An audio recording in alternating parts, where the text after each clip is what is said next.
마태복음 7장 13절에서 29절 말씀입니다.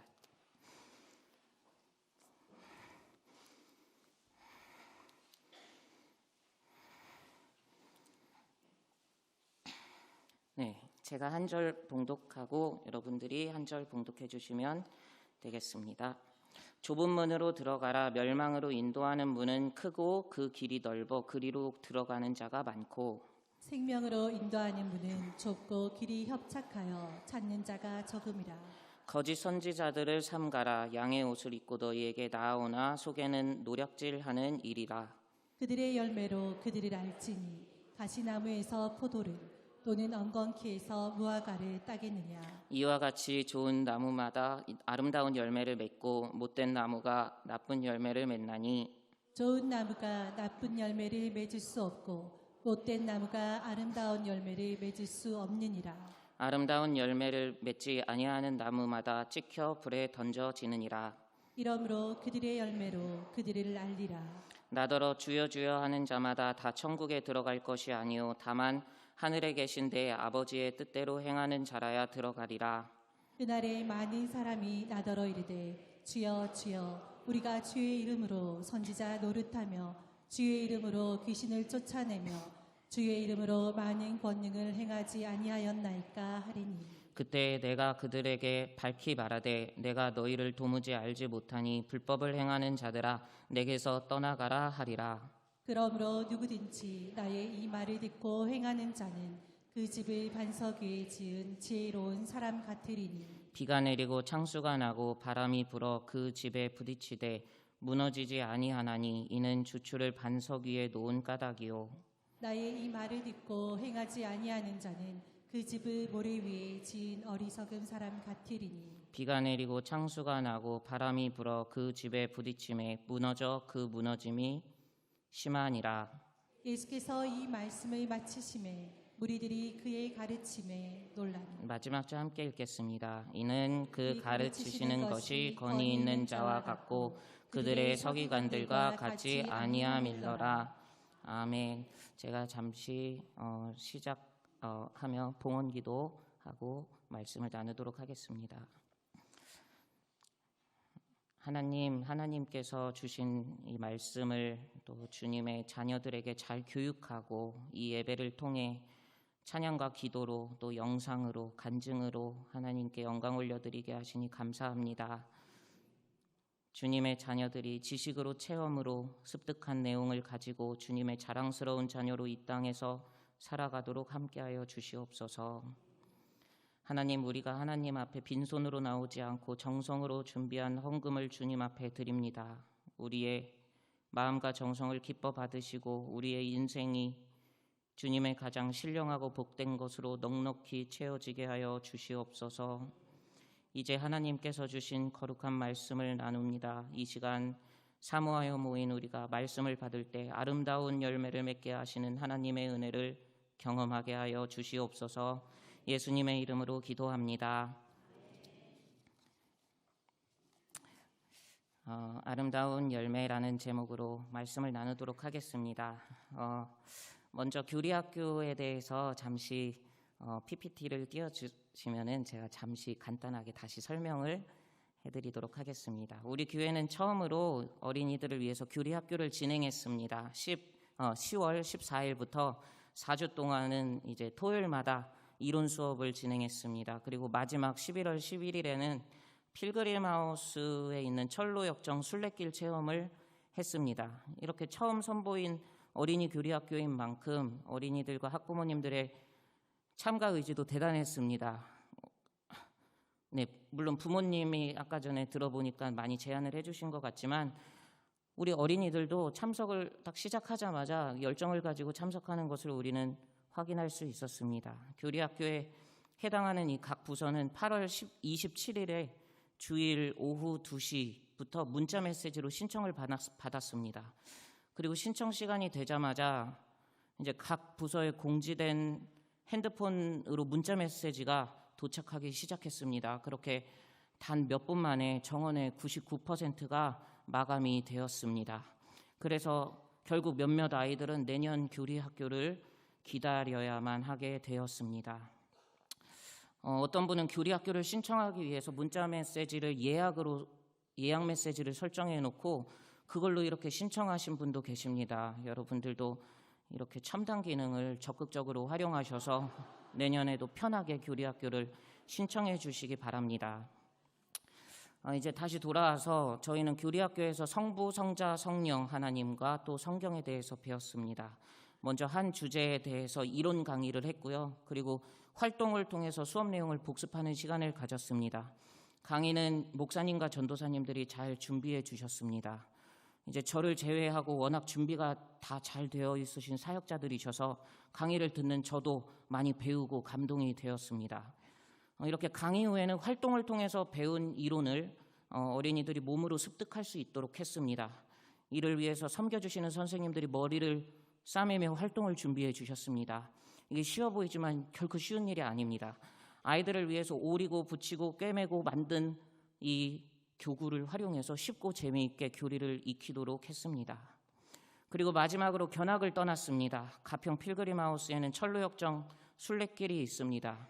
그곳은 철로역정 스토리에 맞는 조형물들이 길에 전시되어 있습니다. 그래서 순례길 체험에 나선 사람들은 가이드의 안내를 받으면서 그 길을 걷습니다. 그 시간에 가이드는 그 조각품을 보면서 철로역정의 어떤 장면인지를 설명을 해줍니다. 그러면서 그 순례자의 인생에 대해서 생각하도록 도와줍니다. 우리가 이 순례길에 참여하기로 결정한 이유는 단순한 이유 때문이었습니다. 체험활동을 통해 이 배운 교리가 삶에 적용하도록 이렇게 돕고 싶었던 겁니다. 그런데 순례길 체험은 이 의도했던 것보다 훨씬 좋았습니다.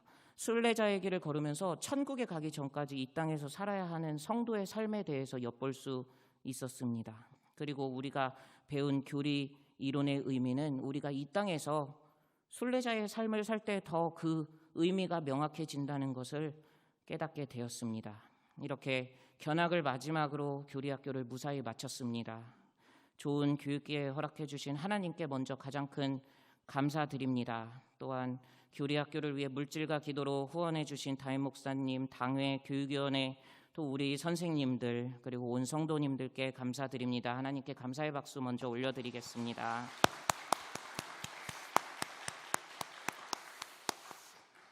네, 이제 본격적으로 말씀을 나누도록 하겠습니다.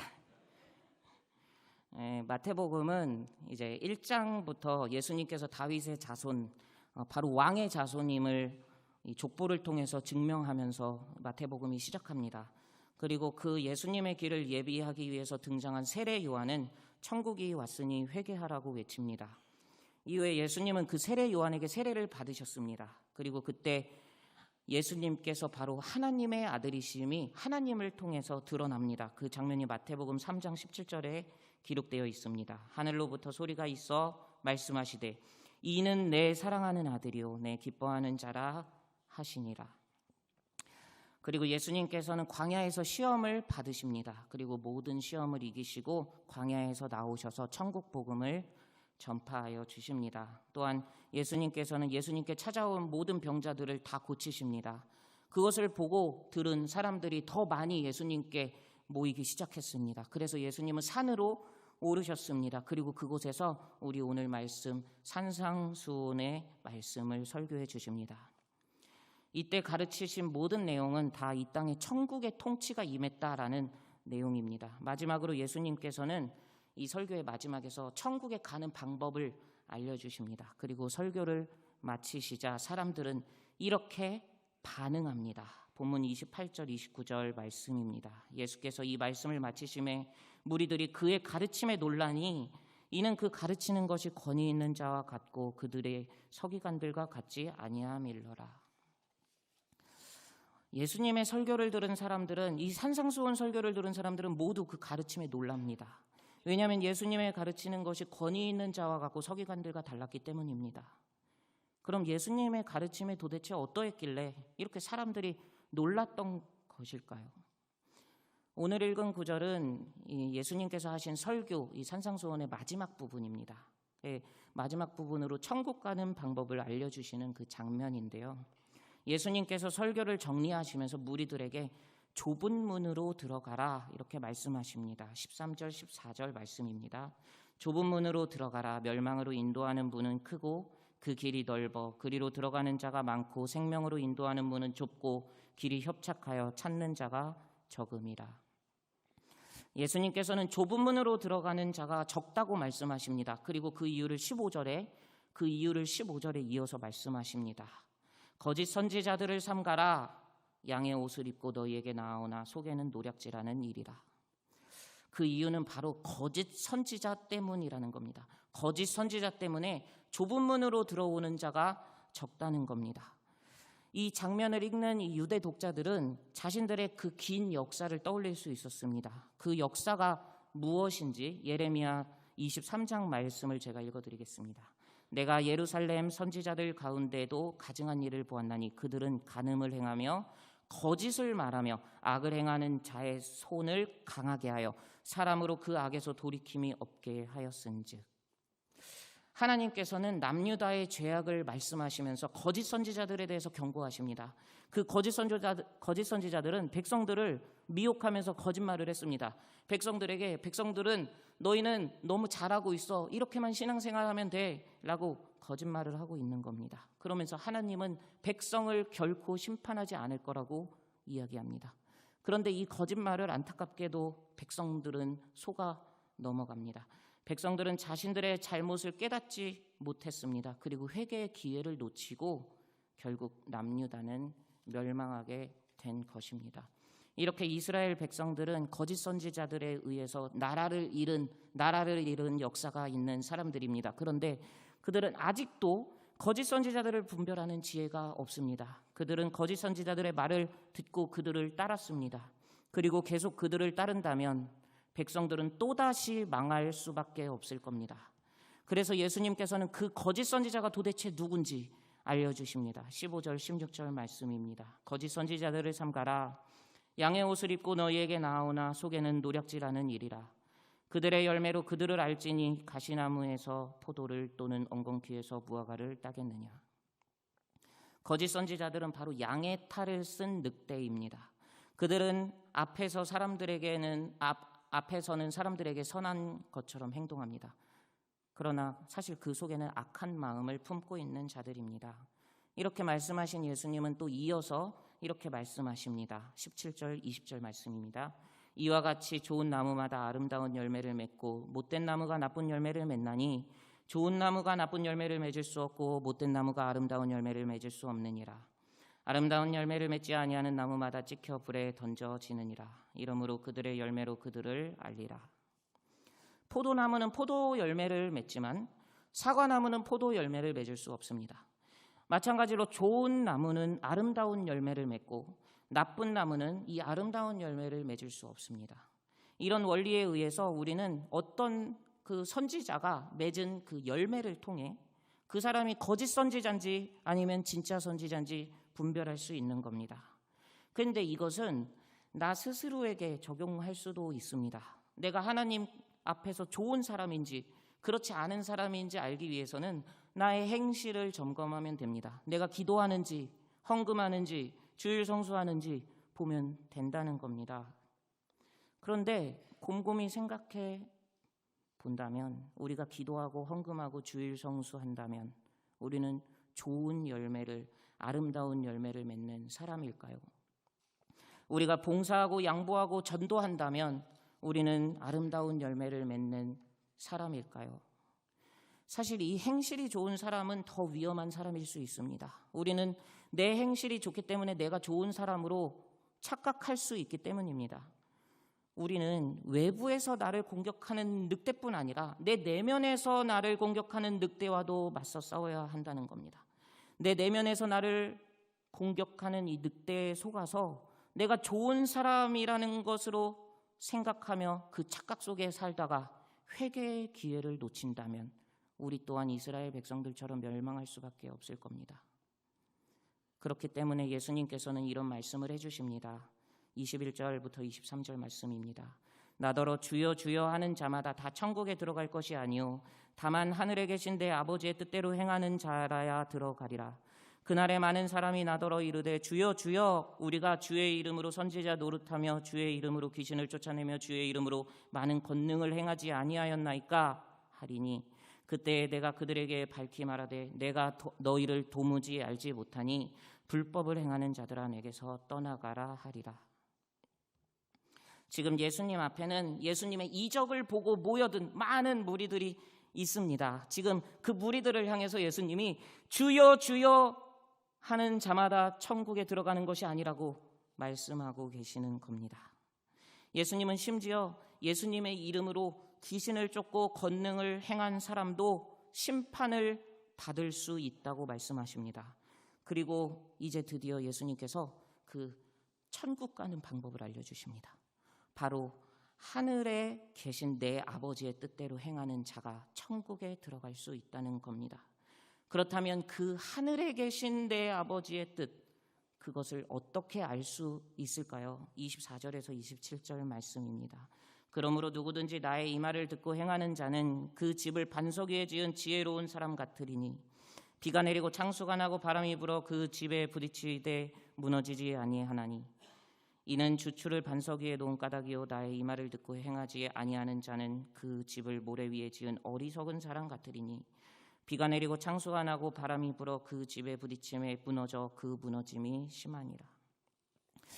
하나님의 뜻은 바로 예수님의 말씀을 통해서 알 수 있다는 겁니다. 그리고 예수님께서는 자신의 말을 듣고 행하라 이렇게 말씀하십니다. 그리고 그렇게 행하는 자가 바로 지혜로운 사람이며 천국에 들어갈 자라고 말씀하고 계시는 겁니다. 우리는 이 설교 시작에서 예수님의 설교를 들은 사람들의 반응에 대해서 먼저 나누었습니다. 그 반응은 이러했습니다. 예수께서 이 말씀을 마치심에 무리들이 그 가르침에 놀라니 그 가르치는 것이 권위 있는 자와 같고 그들의 서기관들과 같지 아니함이러라. 이 예수님의 설교를 들은 모든 무리들은 예수님의 가르침에 놀랐습니다. 왜냐하면 예수님이 가르치는 것이 서기관들과 달랐기 때문입니다. 서기관들은 율법의 모양만 백성들에게 가르쳤습니다. 그러면서 행하라 이렇게만 말했습니다. 그런데 예수님은 행하라 이렇게 말씀하지 않으시고 나의 말을 듣고 행하라 이렇게 말씀하시는 겁니다. 이것은 이런 의미들이 포함되어 있습니다. 예수님께서 세례를 받으실 때 하나님께서 예수님을 향해 내 아들이라고 말씀하셨습니다. 그리고 지금 예수님께서는 나의 말을 듣고 행하라 이렇게 말씀하고 계시는 겁니다.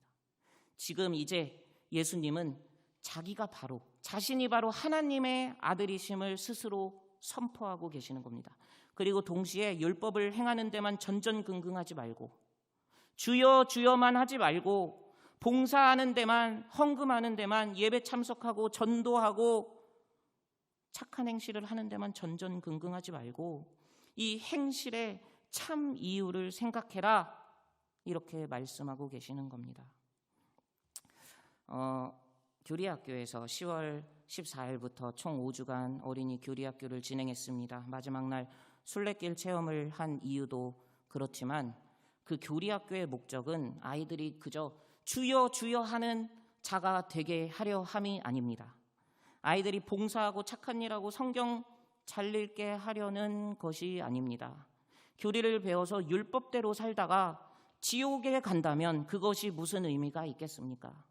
행실이 중요한 게 아니라 그 행실의 이유가 중요하다는 겁니다. 그럼 그 행실의 이유는 무엇이 되어야 할까요? 우리는 그 정답을 예수님의 행보를 통해 알 수 있습니다. 마태복음에 등장하는 예수님의 다음 행보는 이렇습니다. 말씀을 이렇게 산상수훈 말씀을 모두 마치신 예수님께서는 이제 산에서 내려오십니다. 그리고 많은 병자를 고치시고 바람과 바다를 잔잔하게 하시고 귀신을 내쫓으십니다. 이렇게 예수님의 비상한 능력을 본 무리와 제자들은 계속해서 예수님을 따릅니다. 그들은 예수님이 이스라엘을 로마에서 또 가난에서 구원할 메시아라고 생각했습니다. 그런데 예수님께서는 그 무리와 제자들을 통해서 세상의 권력을 쟁취하신 것이 아닙니다. 오히려 하나님의 아들께서는 인간의 모든 죄를 대속하시려 십자가를 지셨다는 겁니다. 그런데 예수님께서 부활하셨습니다. 이렇게 십자가를 지시고 부활하신 예수님께서는 지금 이곳에 모인 우리 모두에게도 말씀하십니다. 우리 다 같이 13절에서 14절 말씀 읽겠습니다. 시작. 좁은 문으로 들어가라. 멸망으로 인도하는 문은 크고 그 길이 넓어 그리로 들어가는 자가 많고 생명으로 인도하는 문은 좁고 길이 협착하여 찾는 자가 적음이라.